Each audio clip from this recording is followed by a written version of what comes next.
Welcome back. Now, Mr. President has on the 18th of April, which was on Thursday, signed into law the new minimum wage. 30,000 naira is now what it is, and we're going to be talking about it right now, looking at the possibilities of sustaining this. We know all the drama that went with a lot of our state governments in the past with regards to paying salaries when it was 18,000 naira. So how sustainable is this? Do we look forward to greater times ahead for Nigerian workers? I have here with me Leonard Ebute to help me dissect this. Thanks for being here today. Thank you, Ebuka. Is this realistic? In terms of being able to fund the payment? The payment. Okay, so to be clear, right, this isn't a wage increase. It's a minimum wage increase. So the first question you want to ask is, what proportion of the civil service even qualifies for the minimum wage? See, the entire federal civil service is less than 90,000 people. State governments recruit, apart from Kano that has 185,000 and Lagos that is 100,000, everybody else is around the 50,000 range. So it's not a multitude of workforce they employ. And everybody from level 6, step 14 downwards are the only people that qualify for this minimum. Every other person's pay is already above that pay grade. So when we begin to concentrate on their ability to pay, we seem to amplify the issues around how much it is that this proportion is worth anyway. So I think the larger question should be, what should the working staff deserve? Oh, speaking of deserving, of course, everybody knows that. The mason that works for me takes 1,200 naira a day. That's over 31,000 naira in a month already. That's my definition of minimum wage, what a completely unskilled person should earn fairly. So the private sector already has been paying above the minimum wage since forever. Why should we be bothered about the government's ability to pay when they are making budgets and they have high overheads, doing other things that aren't as beneficial to the people? So how do we ensure that this happens? I mean, we can speak all the English we want, but we know what has happened in this country, where state governments swore that we've had bailouts from the federal government. How do we, as Nigerians, sort of make sure that this is paid? And like you said, I know it's not supposed to affect senior civil servants, but what's the guarantee that it won't? Because, I mean, if this guy comes up and his salary is closer to mine, why don't I demand that mine also goes up? How do we also make sure that these things work out effectively? Well, but that's a separate argument to have, whether it's going to cause an agitation for further wage rises. Yeah. I don't think that's going to come up. But for God's sake, this is a law now. Okay? Yeah. If we are in a country where we are worried about the executive arm of government's ability to implement what has become law in the land, then we have real issues. I thought that was all the analysis that would have happened in the background. No wonder, PwC came up with, speculations around probable increase in pay as you earn to help fund the, this wage increase and all of that. All of those conjectures happening around probably removal of subsidies so that government can have more free cash flow to do all of these things. Those speculations for me had a problem. I don't want to be the Nigerian worrying about how the government is going to pay people that have worked for them.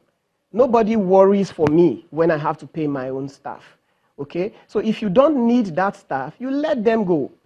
If you have a wage bill that you cannot sustain and you also have redundancy, then you deal with the inefficiency in your system. If you have people that have worked, they deserve to be paid. I just see that happening, reducing the inefficiencies, because I feel like every day, or sorry, at least once a year, at least we hear, so and so number of ghost workers have been on sort of found out. This is sort of an ongoing conversation. No, but let me civil service reforms, ghost workers. Do you think those things are going to be realistically tackled? Let me take the new rate and situate it in some context for you. The first time we had this kind of negotiation was in 1990. It was 3,000 naira. The dollar was seven naira something, Yeah. In real terms, that was 140,000 naira if you adjust for present day exchange rate. Forget about inflation now. If you adjust for inflation, it's even more. Then we had an increase under Abdul Salam to, Obasanjo to 7,500. The first was Abdul Salam. That in today's rate is about 19K. So after 11 years, 1990 to 2001, the workers' real earnings reduced in real terms significantly by over 90%. Jonathan did an increase in 2015 to the 18,000. In today's dollar rate, that's 32,000 naira. Then we make an increase from 18K to 30K. In real terms, the guy lost 2K. So really, and the definition of absolute poverty by international standards is once you're living on under $3 a day, you're poor. So we moved from people that were promoted Nigerians from absolutely poor to absolutely poor.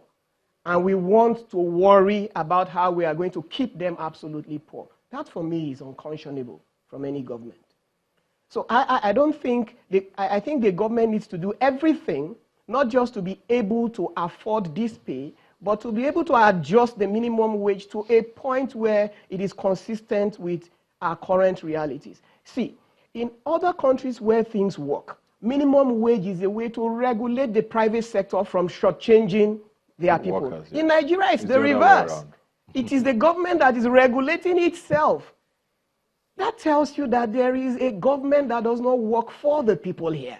If we have to come on air and worry about how a government is going to move people from absolutely poor to absolutely poorer. Are there any positives looking at this now, looking at the next 4 years of this government? Because people have said, oh, if he's going to do this when he's already won his second term and he's still looking out for workers and all of that, what's the significance of this with regards to whatever the government might be planning or whatever their policies might be in the next 4 years? Fantastic question, fantastic question. This is where all the conspiracy theories start coming in. What's the ulterior motive here? Is this a sweetener? Because there's really no political incentive to do this anymore. Is this a sweetener for some other things? This is why when we start listening to Kachiku telling us about landing cost of petrol being 180, we begin to wonder whether because of 40,000 federal staff that will be affected by this minimum wage, Nigeria is going to penalize 111 million workers. You know, that is why we begin to wonder about the speculation around increasing the VAT, around increasing the pay as you earn. And some of us sit here today, Nigeria takes 25% of what you earn as taxes. And I say to myself, with what I see, does this country deserve a quarter of my sweat? Okay? I'm from Benue State, and I just came from Benue State. Payi is a state control tax, for example. I don't have light in my village. Do I want to pay tax to a government that will not give me light? I don't have roads, you know, to go that is the headquarters. Do I want to pay tax to a government that will not give me roads? Any changes? So what I'm sensing here is, unless the government, and they have denied that there is no ulterior motive, they are not increasing anything and all of that. If that then is true, then I can say this is a positive trend. I can say that maybe this government wants to listen, and this government will look for opportunity to do even more. But if any of these things happen, any of this potential reduction in the disposable income of 111 million people that don't have absolutely no benefit from this whole tax regime happen, then that is stealing. Because you want to take money from 111 million people, so you can sort out salary differentials for less than 40,000 people. If that is not daylight robbery, I don't know what is. Okay. I think we're going to end it on that note. Thank you very much, Leonard. We're going to, I mean, it's an ongoing conversation. Like you said, we're going to keep watching because this government is going to be in power for another 4 years. Hopefully these reforms continue positively and it doesn't end up being, like you said, a sweetener for maybe harsher days to come. Thanks for being here today. Thank you, Ebute. Like always, you can follow the conversation on Twitter at YNigerTV is the handle. The hashtag to follow is Rubbin Minds. You can also visit the website yniger.tv. Thanks for joining us. I'll see you next Sunday.